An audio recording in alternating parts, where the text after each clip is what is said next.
Good morning అండి. నేను miss Shirisha Varma from branding web pixels and ఈరోజు థర్స్డే. సో థర్స్డే మనం జనరల్గా ఒక బిజినెస్ కేస్ స్టడీ గురించి మాట్లాడుకుంటాం కదా. And this week topic which is a very proud topic for me also is about India and its economy అనమాట. So India and economy గురించి మనం ఎందుకు మాట్లాడుకుంటున్నామంటే మనం బిజినెస్ ఓనర్స్ అండ్ మనం ఇండియాలో ఉంటున్నాం కాబట్టి ఇండియా ఎకానమీ ఎటు సైడ్ వెళ్తోంది, is it going to increase or is it going to decrease, inflation అంటున్నారు, ఇన్ఫ్లేషన్ వస్తుందా, ఏమవుతుంది అనే దాని గురించి మనం స్పెసిఫిక్గా తెలుసుకోవాలి కాబట్టి ఈ స్పెసిఫిక్ టాపిక్ గురించి మాట్లాడుకుంటున్నాం.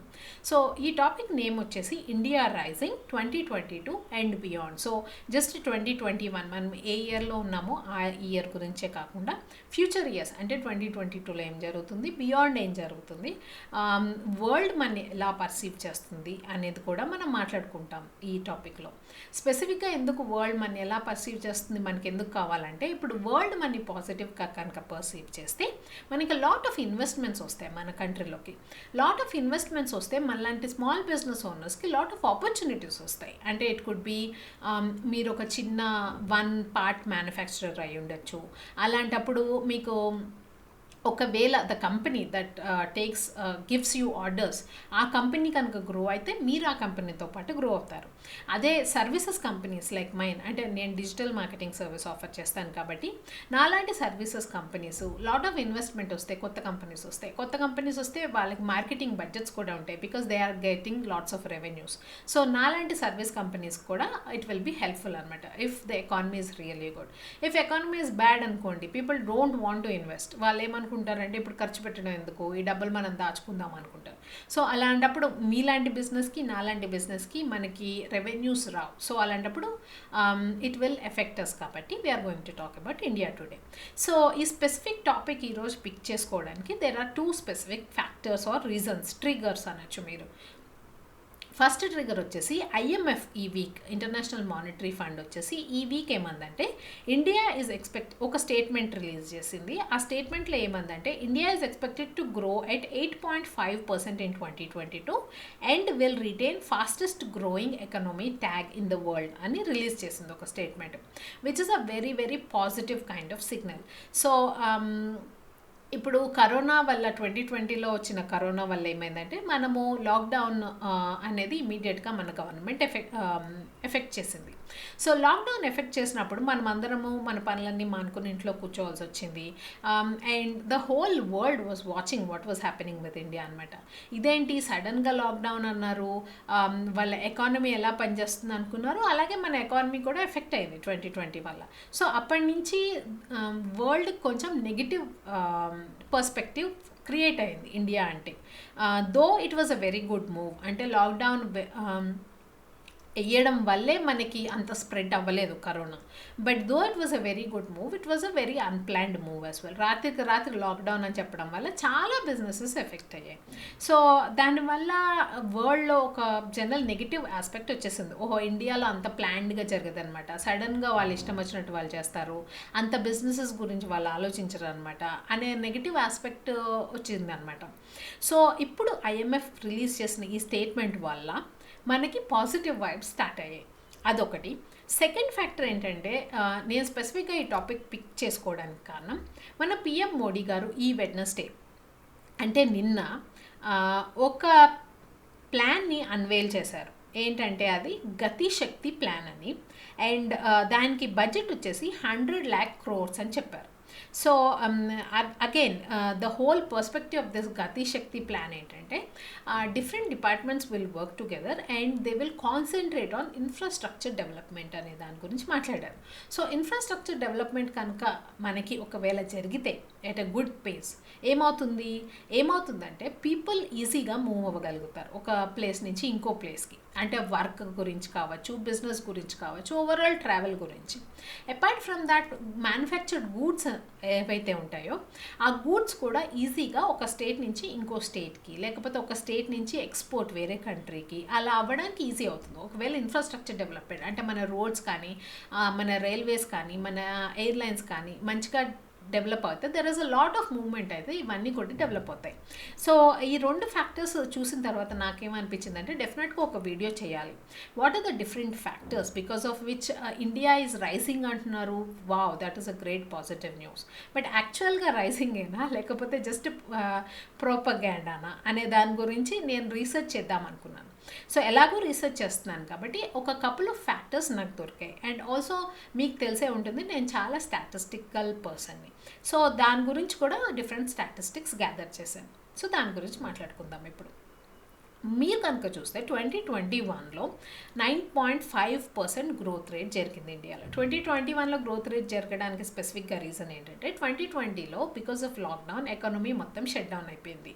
సో గూడ్స్ ఏదైతే మ్యానుఫ్యాక్చర్ చేశారో అవి ఫ్యాక్టరీస్లోనే ఉండిపోయాయి. అవి అమ్ముకోవడానికి బయటికి పంపించడానికి కుదరలేదు.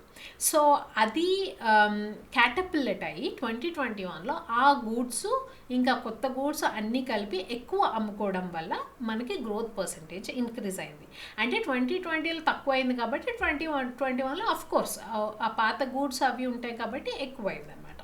సో ఇప్పుడు మీరు ఒకవేళ ఇండియాని కంపేర్ చేసుకుంటే India growth rate US and చైనాతో కనుక కంపేర్ చేసుకుంటే 2021 అండ్ 2022 ఇయర్స్కి యుఎస్ 2021లో గ్రోత్ రేట్ వచ్చేసి 6%, 2022లో గ్రోత్ రేట్ వచ్చేసి 5.2%. అలాగే చైనా చూసుకుంటే 2021లో చైనా గ్రోత్ రేట్ వచ్చేసి 8%, 2022లో ఎక్స్పెక్టెడ్ గ్రోత్ రేట్ వచ్చేసి 5.6%. అలాగే ఇండియాకి వస్తే 2021లో మన గ్రోత్ రేట్ వచ్చేసి 9.5%, మనం ఆల్రెడీ మాట్లాడుకున్నాం కదా. 2020లో ఎక్స్పెక్టెడ్ గ్రోత్ రేట్ వచ్చేసి 8.5% అని అనుకుంటున్నాం.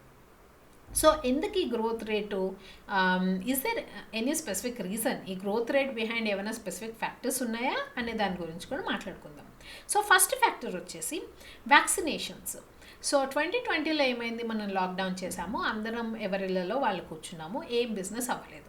ఆ తర్వాత లాక్డౌన్ ఓపెన్ చేసిన తర్వాత అందరూ చాలా ఆనందంతో అబ్బా ఇన్నాళ్ళు ఇంట్లో కూర్చొని బోర్ కొట్టిందిరా బాబు అని చెప్పి బయట తిరగడం మొదలుపెట్టారు.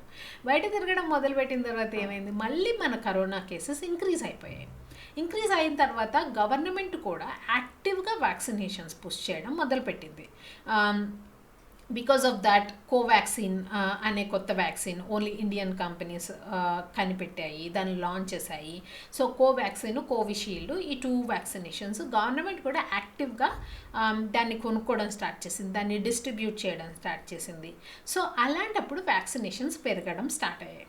సో 2021కి వచ్చేసి వ్యాక్సినేషన్స్ పెరిగి ఓవరాల్ పర్సంటేజ్ ఆఫ్ పాపులేషన్ కనుక మీరు చూసుకుంటే ఇప్పుడు ప్రస్తుతానికి ఉన్న నెంబర్స్ ప్రకారం అట్లీస్ట్ 1 డోస్ 49.8% ఆఫ్ పాపులేషన్ ఆల్రెడీ తీసేసుకుంది. అంటే 49.8 అంటే 0.2 కొంచెం మీరు అటు ఇటు అనుకుంటే 50% of the population at least first dose అంటే 1 డోస్ ఆఫ్ వ్యాక్సినేషన్ అయితే కంప్లీట్ చేసేసింది. ఫుల్లీ వ్యాక్సినేటెడ్ కనుక మీరు తీసుకుంటే, ఫుల్లీ వ్యాక్సినేటెడ్ అంటే సెకండ్ డోస్ ఆల్సో కంప్లీట్ చేసుకున్న వాళ్ళు 19.8% ఆఫ్ ద పాపులేషన్ ఉన్నారు. So 50% of the population at least 1 dose తీసేసుకుంది. అండ్ ఫుల్లీ వ్యాక్సినేషన్ అయితే 19.8% దాకా పాపులేషన్ తీసేసుకుంది, which are very good numbers.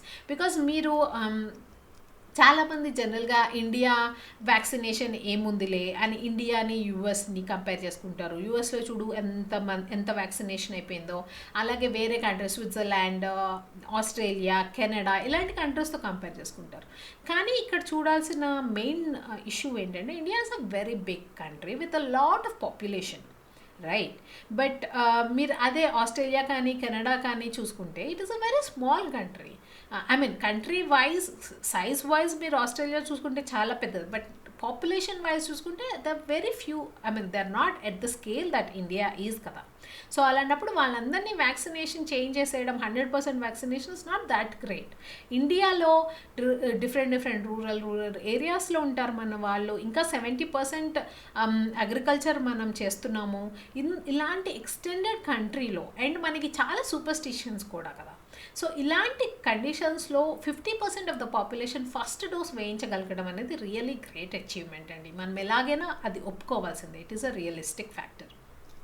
So because of these vaccinations ఏమైందంటే లాట్ ఆఫ్ పాజిటివ్ వైబ్స్ వచ్చాయి పీపుల్లోకి. ఓకే, మనం వ్యాక్సినేటెడ్ అయ్యాం కాబట్టి మనం మన వర్క్ నార్మల్ కింద చేసుకోవచ్చు and lot of positive vibes వచ్చి people have started again getting back to their work అనమాట. That is factor number 1. Factor number 2 వచ్చేసి structural reforms. So structural reforms అనేవి ఇమీడియట్గా జనరల్గా ఏ రిజల్ట్ ఇవ్వవు. బట్ స్ట్రక్చరల్ రిఫార్మ్స్ చేసినప్పుడు, అనౌన్స్ చేసినప్పుడు మాత్రం లాట్ ఆఫ్ ఏమంటారంటే లాట్ ఆఫ్ రెసిస్టెన్స్ వస్తుంది. People don't want change, right? Generally people don't like change. But structural reforms మనం ప్రీవియస్గా చేసినవి ఇప్పుడు మనకి మంచి పాజిటివ్ థింగ్స్ తీసుకొస్తున్నాయని కూడా చెప్పుకోవచ్చు. సో స్ట్రక్చరల్ రిఫార్మ్స్ ఏం జరిగాయి ఇండియాలో అంటే జిఎస్టీ మీకు తెలిసిందే. ఇదివరకు ఎవ్రీ స్టేట్కి ఒక్కొక్క ట్యాక్స్ ఉండేది. సో డిపెండింగ్ ఆన్ స్టేట్ దాని ఇష్టం వచ్చిన ట్యాక్స్ రేటు వాళ్ళు వేసుకునేవాళ్ళు. సో ఒక స్టేట్లో ఉన్న ట్యాక్స్ రేటు ఇంకో స్టేట్లో ఉన్న ట్యాక్స్ రేటుకి అసలు సంబంధమే ఉండేది కాదు. ఇప్పుడు జిఎస్టీ వల్ల ఓవరాల్గా 1 ట్యాక్స్ 1 కంట్రీ కింద అయిపోయింది. సో దీనివల్ల ఏమయ్యేదంటే కంపెనీస్ జనరల్గా తక్కువ ట్యాక్స్ రేట్స్ ఉన్న చోట మ్యానుఫ్యాక్చరింగ్ ఫెసిలిటీస్ సెటప్ చేయడానికి ఇంట్రెస్ట్ చూపించేవి. సో కొన్ని స్టేట్స్ మంచిగా డెవలప్ అయ్యేవి, కొన్ని స్టేట్స్ మంచిగా డెవలప్ అయ్యేవి కాదు. బట్ ఇప్పుడు జిఎస్టీ వల్ల ఏమైందంటే ఆ ఫ్యాక్టర్ అయితే రిమూవ్ అయిపోయింది. So just because of tax మీరు ఒక స్టేట్ చూస్ చేసుకోవాల్సిన అవసరం లేదు. మీ ఇష్టం వచ్చిన స్టేట్లో మీరు పెట్టుకోవచ్చు because there is only 1 tax. అది. Second, demonetization is a very big factor. మీకు తెలిసినట్లయితే డిమానిటైజేషన్ వల్ల చాలా businesses which use to only deal with cash faced lot of problem, right? But demonetization compulsory చేశారు, తర్వాత జిఎస్టీ తీసుకొచ్చారు. So everything is now being monitored. So మీరు ఎంత డబ్బులు సంపాదిస్తున్నారు మీ బిజినెస్లో అనేది మానిటర్ అవుతుంది ఇప్పుడు. సో మానిటర్ అవ్వడం వల్ల కూడా నాకు తెలిసి గ్రోత్ ఫ్యాక్టర్ ఎక్కువ అనిపిస్తుంది. బికాజ్ ఇండియాలో ఆల్వేస్ మనీ ఉందండి. ఇండియాలో మనీ లేదు అనుకోవడం ఫూలిష్నెస్. ఇండియాలో మనీ ఎప్పుడూ ఉంది. బట్ ఈ మనీ అంతా దాచుకుని ఉండేది అనమాట. అంటే కొన్ని పార్టీస్ చేతుల్లోనే ఉండేది. అండ్ జనరల్గా క్యాష్ ట్రాన్సాక్షన్స్ అవుతే ఎవరికి చెప్పాల్సిన అవసరం లేదు. సో ఈ డిమానిటైజేషన్, జిఎస్టీ వీటన్నిటి వల్ల ఏమైందంటే క్యాష్ ట్రాన్సాక్షన్స్ తక్కువయ్యాయి and all white transactions start అయ్యాయి. సో వైట్ ట్రాన్సాక్షన్ స్టార్ట్ అయినప్పుడు యాక్చువల్ గ్రోత్ రేట్ ఏంటి, యాక్చువల్గా ఎంత జరుగుతుంది బిజినెస్ అనేది తెలియడం ఈజీ అయిపోయింది గవర్నమెంట్కి. అది కాకుండా RERA act which is the real estate act. So RERA act also brought a lot of changes. People started investing in real estate. ప్రీవియస్గా మనలాంటి మిడిల్ క్లాస్ వాళ్ళు అమ్మో ఇప్పుడు ఇన్వెస్ట్మెంట్ చేయాలంటే ప్లాట్లో ఏమో దానికి ఎవరైనా కబ్జా చేసేసుకుంటే ఎలాగా, దానికి కరెక్ట్ డాక్యుమెంటేషన్ ఉంటుందో లేదో ఇవన్నీ భయపడేవాళ్ళం మనం. ఇప్పుడు ఇంకొకటి ఏంటంటే ఆ ఫ్లాట్ కంపెనీ అంటే రియల్ ఎస్టేట్ కంపెనీ మనకి ప్రామిస్ చేసిన టైంకి మనకి ఎప్పుడు ఫ్లాట్ ఇచ్చేది కాదు. సో దానివల్ల ఈఎంఐస్ బర్డెను, అబ్బాయి హెడేక్ అంతా ఇప్పుడు ఎందుకు రా బాబు నాకు అవసరం లేదులే అనే అనుకునేవాళ్ళు చాలామంది. బట్ ఇప్పుడు రేరా యాక్ట్ రావడం వల్ల ఆ రేరా యాక్ట్లో స్టిపులేట్ చేసిన టైంకి ఆ రియల్ ఎస్టేట్ కంపెనీ ఆ ఫ్లాట్ మనకి హ్యాండ్ ఓవర్ చేయాల్సిందే, otherwise you can go to court. So దానివల్ల lot of investment has also come in to real estate అనమాట. People like you and me have started buying because now we have this basket of safety కాబట్టి. So అది factor number 2. Factor number 3 వచ్చేసి corporate ఇండియాలో lot of earnings is going to happen and as of FY 2022 their corporate earnings will grow by 25% అని అనుకుంటున్నారు. ఎందుకంటే because of this positive vibes about India lot of investment is also coming in to India. And also స్పెసిఫిక్గా మీరు కనుక చూసుకుంటే this also might be an impact of what is happening with China. So చైనాలో corona వచ్చింది. So lot of manufacturing companies had to stop their manufacturing because of this. అది కాకుండా ever Grande crisis అని నడుస్తుంది ప్రస్తుతానికి. నేను దాని గురించి ఆల్రెడీ ఒక వీడియో కవర్ చేశాను. సో మీరు మా ఛానల్కి వెళ్ళి ఆ వీడియో కూడా చూడొచ్చు. So and apart from that China government is coming up with new regulations every day.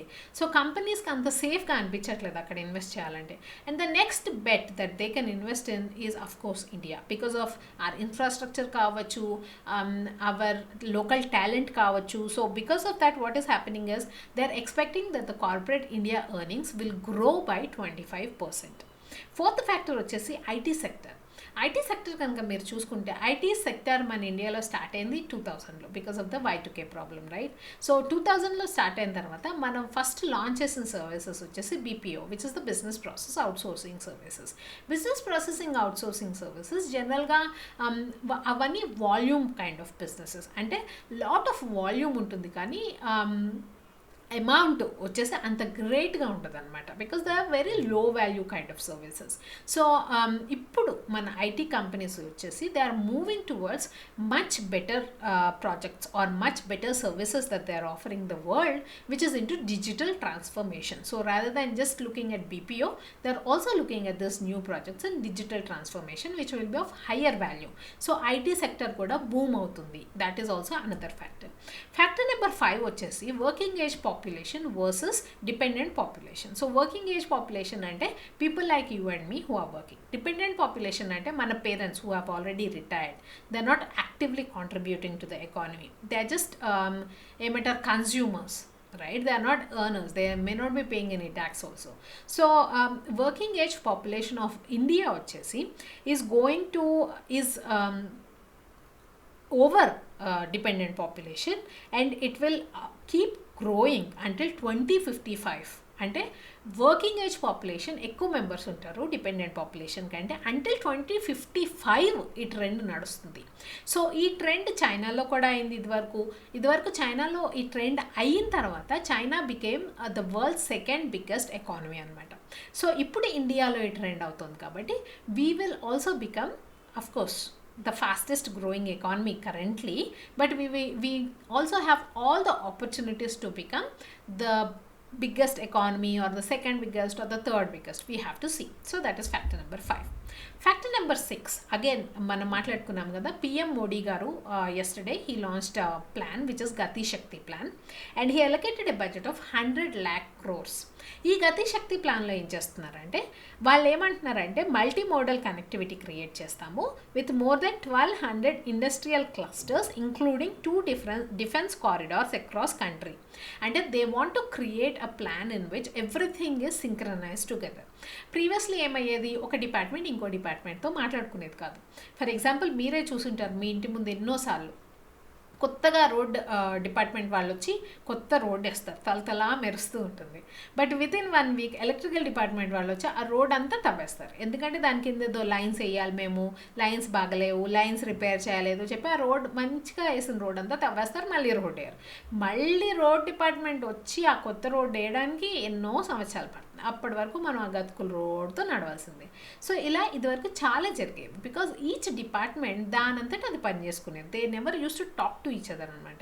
But with this Gati Shakti plan, what is Modi is saying is each department will now be able to talk to each other. So that means infrastructure will develop.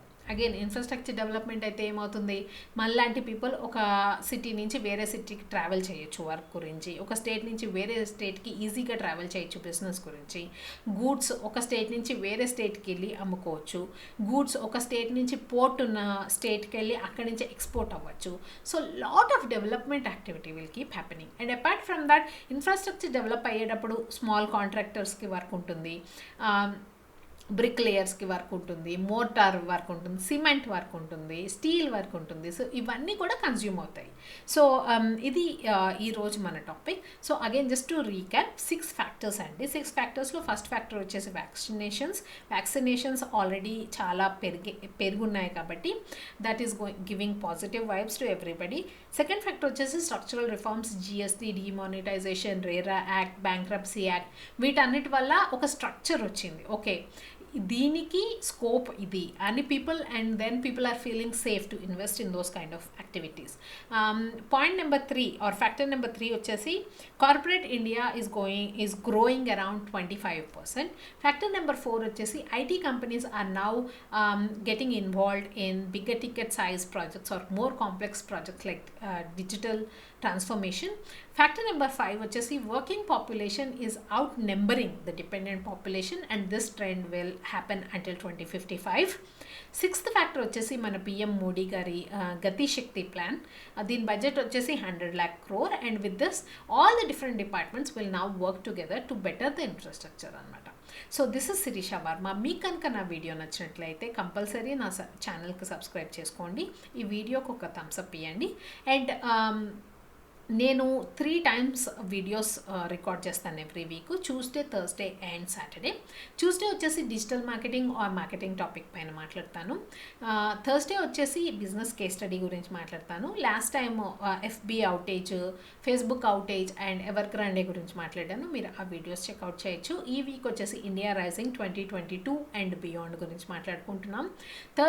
Saturday వచ్చేసి నేను జనరల్గా ఒక book review గురించి మాట్లాడతాను, which is very specific to business owners or entrepreneurs. Last week నేను ఒక chapter already చదివేశాను, the greatest salesmen in the world, the greatest విక్రయదారుడు ఇన్ ద వరల్డ్ అనే దాని గురించి బై ఓజీ మ్యాండినో. ఈ వీక్ సెకండ్ చాప్టర్ చదువుతాను. మీరు కూడా కంపల్సరీగా ఆ వీడియో కూడా చెక్అవుట్ చేయండి. మీకు కనుక నా కంటెంట్ నచ్చినట్టయితే కంపల్సరీ నా ఛానల్ సబ్స్క్రైబ్ చేసుకోండి. మీ ఫ్రెండ్స్ కానీ మీ నెట్వర్క్లో ఉన్న వాళ్ళకి కానీ నా కంటెంట్ పనికొస్తుంది అనుకుంటే కంపల్సరీ వాళ్ళతో షేర్ చేయండి. Please to take care. Bye.